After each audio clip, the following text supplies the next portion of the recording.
Welcome to Heartspeak Podcast, episode 123. We are nature. Well, hello again. You'll notice I've jumped a little bit in my numbering, but I'm coming in alignment with iTunes. So that's why we have a slightly different number there. And what's your week been like? Mine's been one of revelation. Astrologically, Saturn has been sitting on my moon, not a comfortable experience. But when that happens, my moon is about what nurtures me, what brings me closer to myself, what's being reflected. So when Saturn's around, sometimes we feel that it's about restriction and limitation. But to me, Saturn's in my face. It's saying, so what are you doing? How are you nurturing yourself? What's going on? And to me, Saturn always brings me back to my true blueprint. Is this what nurtures me, for instance, when it's on my moon? And so I've been looking at different things that have been happening in my life, very much about synchronicity. And sometimes synchronicity, as we may know, is I think of someone and they call me, and I've had that experience this week. But it can also be that we're presented with things in our life that we're being tested with. Is this really true to my nature? Is this really true to my moon, for instance? Does this experience nurture me? And I always feel that that's such an exciting time. It may not sound like that, but we make our greatest growth, our greatest evolutionary changes when we're challenged by something often from the past that's an old memory, an echo of something that we would have done in the past. But at last, we've said, nope, not going to go there again. And that's what I've noticed this week for myself. It's like, thank you for showing me this again. You could say testing me, but I'm now aware that, no, that isn't the place I want to go to. So I hope that you're also having these synchronous events that aren't always about, wow, this is really meaning I'm on the right track in terms of, yay, keep going, Christine. But it may be, yay, Christine, have you really learned this lesson? Have you really moved away from that pattern of behavior? And I hope I can celebrate with you that you're saying, yes, I have. So that's magical. And because we now have Mercury going retrograde in Aquarius, we've talked a lot about Aquarius. Aquarius is about seeing the bigger picture. Mercury is seeing the biggest picture in a mental way, a communicative way, to be able to communicate on that larger picture with that larger picture. But it's also, when it's retrograde, it's also about a larger picture that may be within us, not outside us. So it brings us back to what I was talking about last time, making us really listen to our psychic abilities, our intuitive abilities, and say, is what I know of the bigger picture, what is what I see of my place in the world resonating with what I'm being told? And that, as I always say, is as true of anything you're listening to me or you're hearing from me when I'm not asking you to say, don't just believe me. Really listen in your heart. Does this resonate with me? Listen in your cells, your soul. Listen at the very deepest level of yourself, because the deepest level of us is universal, is cosmic, is divine. We have this linear idea, almost that the smaller the aspects of ourselves, like our cell or our subatomic levels, are only small and we need to look big and out there. But actually, it's not like that. Actually, the smallest pieces of us actually have the greatest wisdom. The greatest part of us sometimes don't. I think you understand what I'm saying there. We have an idea of bigger is better when bigger isn't always better. And the more we can get in touch with our deep subatomic levels, our quantum levels of who we are, we're really tapping into the universal truth, the divine truth. And that's what I think that Mercury retrograde in Aquarius is doing. It's asking us to go within. And that's why I brought up the subject of we are nature. I've recognized that over these last few months, I've been asked, or I've been inclined, which often happens with me, to really contact my own inner nature, to not just contact it in a sense of my nature in terms of my behavior or my personality, but the nature within me. What is outside is inside me. And that's why I created the course, The Magic of Mother Nature on Insight Timer, that I hope some of you are enjoying. It's I think, a lovely 30-day easy course for just exploring our nature. And I'm also about to hold an online course for wonderful Brazilian women on We Are Nature, going inside ourselves, becoming connected to the nature of the land, especially of Brazil, so that we really understand that we're not separated. And I've also started another course, as you may know, exploring our natural or innate essence, our natural essence. And I'm enjoying looking at that with wonderful, wonderful people. So why am I doing this? It's because I recognize that the mind, the brain, has got so-called expansive as we've moved Saturn into Aquarius, Jupiter into Aquarius. And many people will then say to me, and I hear it, oh, I've become more spiritual. I'm now listening to this talk, and I'm now meditating more, and I'm more. And when I ask, well, why are you doing it? It's like, well, I believe this will make me more aligned or more connected to my truth, which may absolutely be true. But we have to be careful not to be tricked into spiritual intellectualism, another belief. Because when I talk about mind, body, spirit, or body, mind, spirit, I can tell you what body is. I suppose I can talk about a physical body, even though that's a little errant in its way. I can talk about the mind in terms of what is my mind. It's what I'm thinking, what I'm conscious of. Again, I would see that consciousness within the body. But then when we get to spirit, we get a little lost, and we say, oh, this is spiritual, this is consciousness, this is religion. Therefore, it isn't the mind and it isn't the body. And what I've come to understand, that true inspiration, true visionary, that has nothing to do with our belief systems. So when we want to isolate spirit in its own essence, commonly it gets connected with beliefs. So if I say, tell me about your spirituality, you may tell me about your beliefs about spirit, or what you do for spirit, or your religion. So even if I say, you have guides, I have guides, it's a belief. Now you may say, no, it's not, it's a knowing. But how much of that knowing comes from just this moment, living in this moment, and how much comes from what you've learned or what you've been taught? We have angels. Where does that come from? So you will rarely hear me talking about, my guides come from here, or I'm connected to here, because that's a belief, an organized, concretized belief. When I receive information, I always say I receive it directly from the source, which means it's new, it's fresh. It's like, oh, there we go. Now I know something. So as we are talking about beliefs, we are often talking about beliefs from an intellectual point of view, a spiritual intellectualization. So where I might say to someone, well, where do you come from, if they believe that they don't come from this planet? And commonly they come from galaxies or suns, stars, I should call them stars, that we already know. I come from the Pleiades, I come from Sirius, I come from Andromeda, I come from Arcturus. But these are such a small part of our galaxy. We only know or can see 3% of our galaxy. So I love it when someone says, I haven't got a clue where I come from. I go, yes, that's the truth.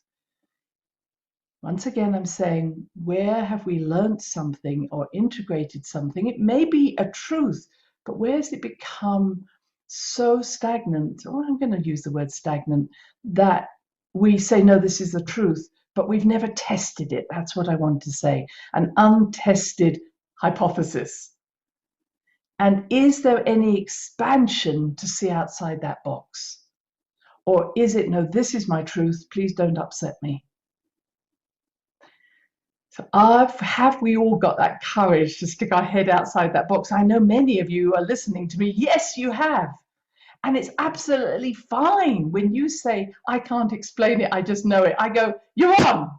Or I can't explain it because you may not understand it. That's absolutely true, because once we've diluted something down, filtered something down to a level where it almost, I can explain it to you, it's almost lost its essence, even though I love chatting and translating ideas to you.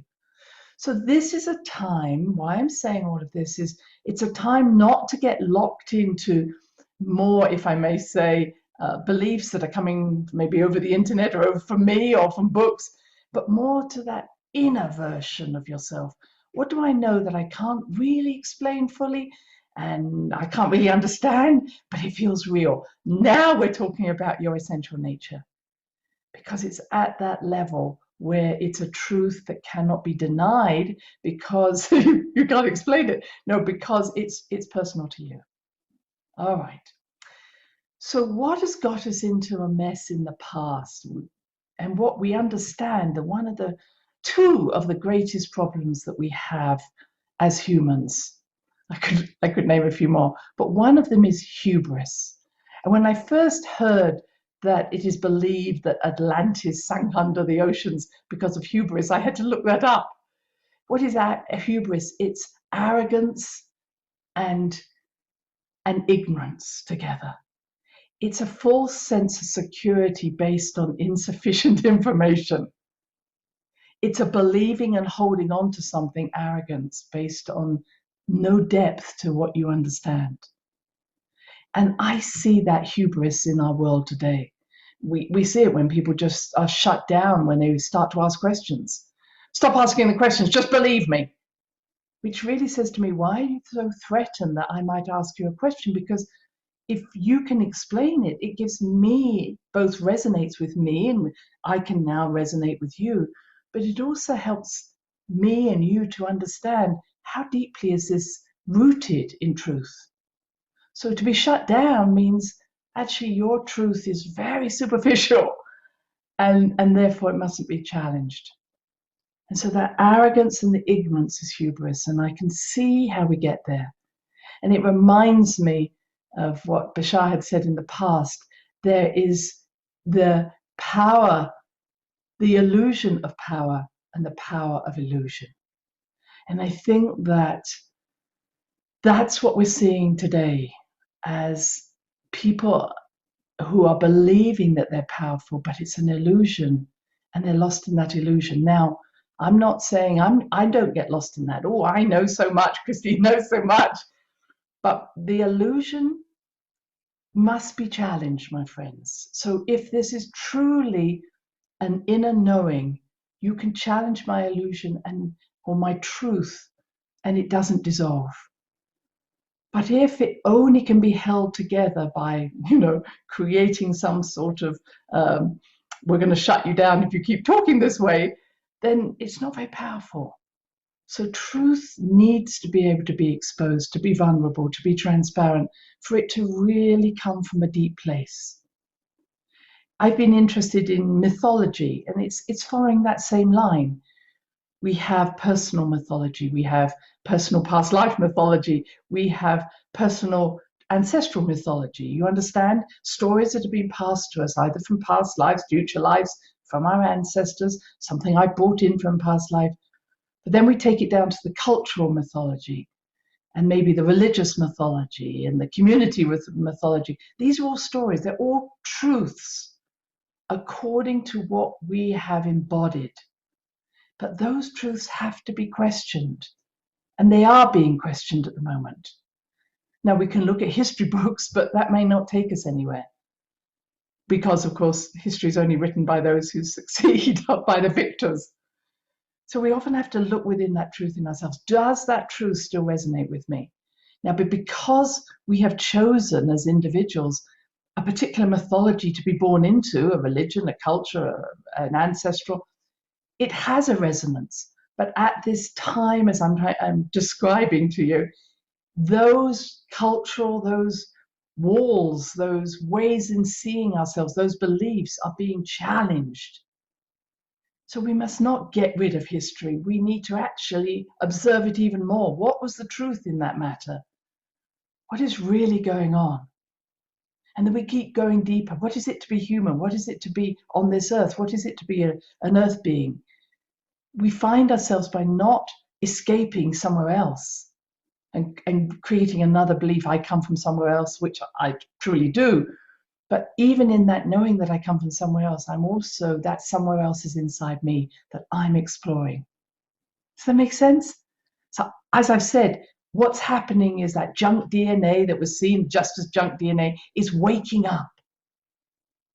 And that's why some of the vaccines are being formed in order almost to keep us asleep. So don't wake up to your truth. Don't wake up. That mustn't be allowed to happen. But we are waking up, which is why there's so much fear around from those who would like us to stay asleep. So keep going inside. Keep challenging your own beliefs. Take the courage to do that. Now, to really take this to the deepest level, as I want to take today, is to understand that we are nature. We are, as I've mentioned before, we are the dream, one of many dreams of Mother Earth, of Gaia. So we are existing in this dream. And to exist in that dream, we are also created from the very substance that nature is created from. The earth, the trees, the rocks, the animals, the creepy crawlers, the birds that fly. Everything that we see out there is an aspect of us.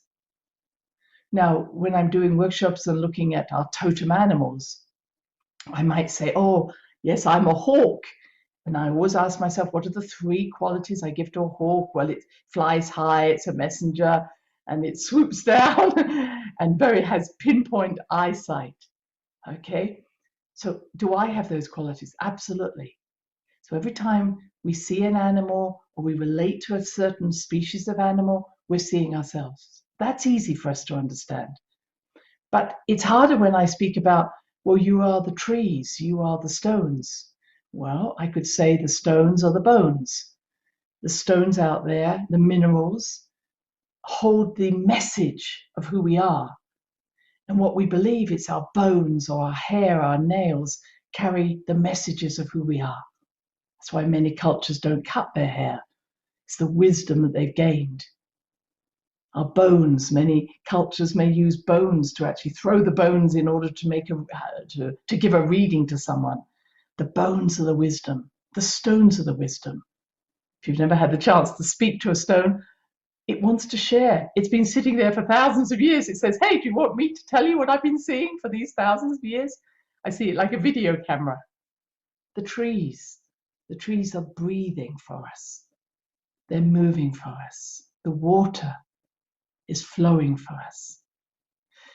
And recently I was working and talking with someone, and I came across that idea that we have within us all the nature. And instead of seeing ourselves as the guardians of Mother Earth, I said, no, we are her guests. We are her children. We are built from her. We are created from her. And I have to say, I think the interviewer was a little surprised. She kind of said, I don't think people would accept that. And I was like, oh, of course, what is natural to me may not be natural to someone else. And I realized we're still living in this hubris, this arrogance, that here we are as the superior species on a planet that is many, many times older than we are. But hey, we're the ones who can make sure that Mother Earth is okay. And then what we do even more in our arrogance and our ignorance is we project on her our issues. So I hear, oh, what can we do to save Mother Earth? Oh, Mother Earth is dying. We've destroyed Mother Earth. I'm sorry. Again, we are just like gnats on the back of a dog. She can shake us anytime or we're gone. Can we move beyond our arrogance, our superiority over animals, over Mother Earth, over nature, and that we are the ones to save her? Again, I'm not saying we shouldn't be better guests. We just stop needing to be so arrogant, because it's that arrogance that's going to destroy us. So if that arrogance is based on beliefs, which it is, we are superior, Remember, beliefs create reality. So in one of Gaia's dreams, she is destroyed. But it isn't her that's destroyed, it's our perception, it's our holographic perception, because we are projecting onto some homeland, some, I don't know how we see Mother Earth, as some energy that we have the potential to destroy. What I'm saying here is, no, we can't destroy Mother Earth, but we can live in a dream where we see that happening. And we can exist in that dream, and she isn't going to come and save us. In other words, it's our choice. There are other dreams, but those dreams aren't going to come from the mind. They're going to come from the way we actually live as nature, the way in which we understand the trees, the stones, the plant kingdoms, the elements, the elementals are not inferior to us. And that not only are they not inferior, they are us. That's why I say the body, my physical body, is a small part. This is my piece of Mother Earth to take care of. So before we rush out and try and save the planet, could we just look after the one piece of Mother Earth that we were given, our body? Oh no, I'm going to go and starve myself and look after Mother Earth, or I'm going to do, excuse me, if you take care of your body will take care of you, and you will save this part of Mother Earth. So start with our body. So what do we see? It's very interesting if we want to look at coronavirus, COVID, as to how the body has been affected, the lungs, the blood flow, the mind. So what's happening in our lungs? So if you see the trachea upside down with the bronchi, if you see the trachea and the bronchi and then the alveoli, it looks like a tree. Turn that upside down, it is a tree. You understand? So what are we doing? We're actually living through this tree. So when we can't breathe, it's as if the tree's not breathing. Now, why would the tree not breathe? If we actually think of it, it isn't necessarily the branches, it's how well rooted is the tree into the earth. At the moment, many of our trees are thinking,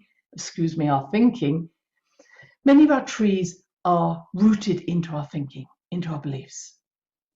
So when someone says, I live in my mind, it means that we're not rooted in Mother Earth. We're not being nurtured by this. And we're not flowing with the communication that occurs when we are rooted. You may know that the mycelia, the fungus, are the way in which we communicate with all trees or the whole forest or all plants. So how much are we isolated in our communications, locked into one belief system?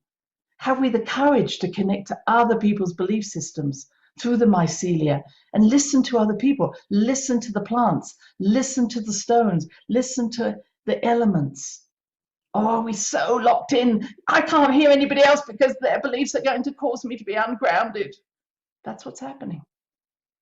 So when we feel threatened by other people's beliefs, it's mainly because, again, there's a sort of superiority and arrogance, but it's more about our fear of losing ourselves or losing our security because maybe my beliefs aren't actually what it's all about. There's a lovely word we talk about: communion, community, communication. Isn't it interesting that these words have that same element, that ability that when we communicate, we create an interface, an intercourse? And I love that word. Making love is actually intercourse in some languages. To communicate, to be in communion with, to engage in something that has a greater joy to everyone. But when we are not communicating, when we are shutting down communication, when we're fearful of someone else's opinions, then we can't breathe. So rooting ourselves in Mother Earth. And you may say, how to do that? You might have heard me say it before. Take your awareness from your mind, from your thoughts, down to your feet, Imagine that you have magnets on the soles of your feet. And there are larger magnets in Mother Earth drawing you into her with love. Develop roots going in all directions and allow those roots to be supported and held in a loving way by the earth of Mother Earth, the soil, but also by the mycelium, which flow through your roots, around your roots, providing you with nourishment while you provide the fungi with their nourishment. That's the interchange that takes place. Nitrogen, phosphorus brought into the trees. And then the trees provide gases to the mycelia so they may survive.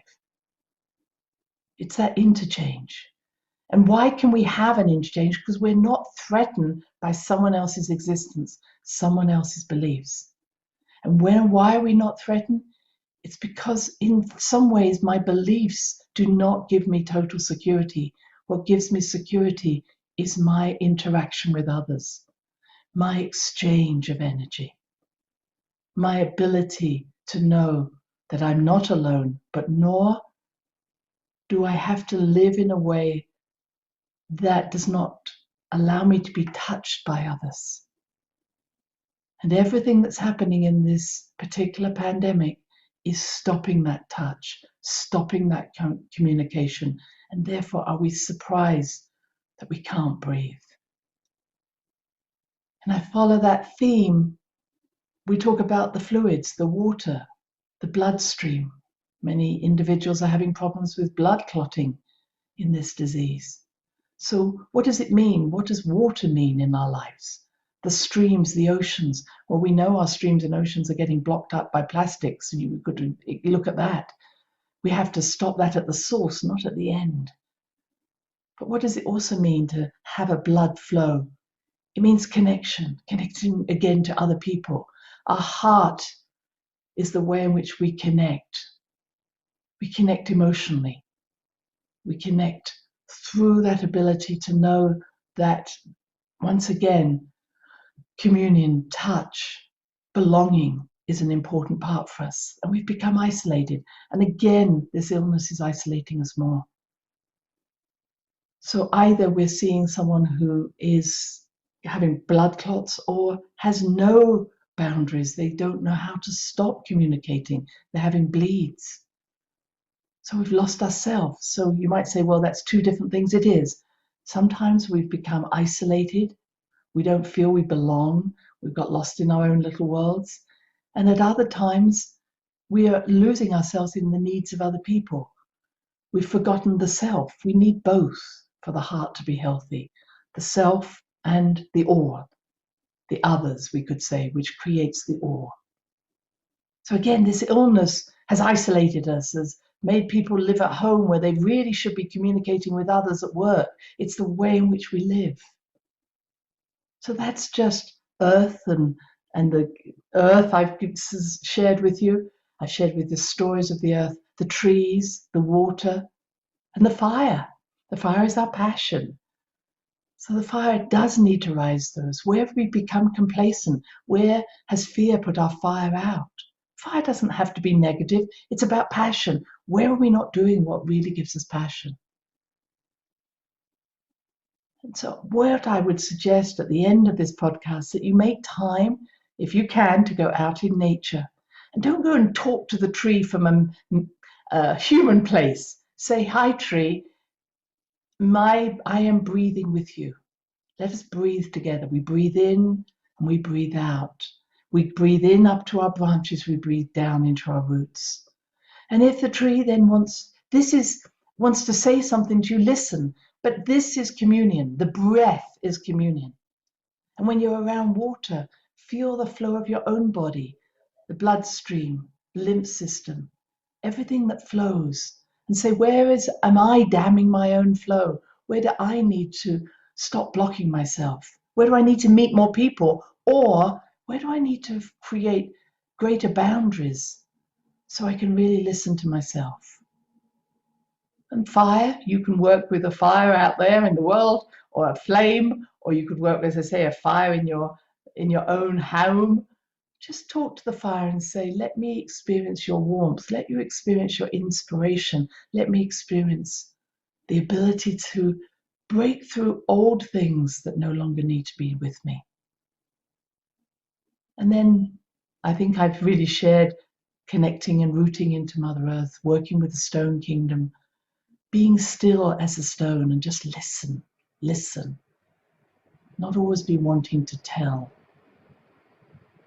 So I hope that you will have a wonderful week of communication, going deeper within yourself, working with your own bloodstream, your own breathing, your own mind, quietening the mind, but allowing all those lovely chemicals and enzymes and catalysts, which are part of the fire kingdom, to start to bring about the change that you're ready to bring to the world and to be in the world. And until next time, take care now. Bye-bye. Thanks for listening to the HeartSpeak podcast with Dr. Christine Page. Please check out all HeartSpeak episodes in the podcast archive section on www.christinepage.com. HeartSpeak is also available on iTunes, Spotify, Google Podcasts, Sticher Radio, and now playing on iHeart Radio. You can also watch the archive podcasts on YouTube. Connect with Christine on Instagram, LinkedIn, and Facebook, including her newest Facebook group, The Great Mother Calling. Do share with family, friends, colleagues. Join us next time for another edition of HeartSpeak.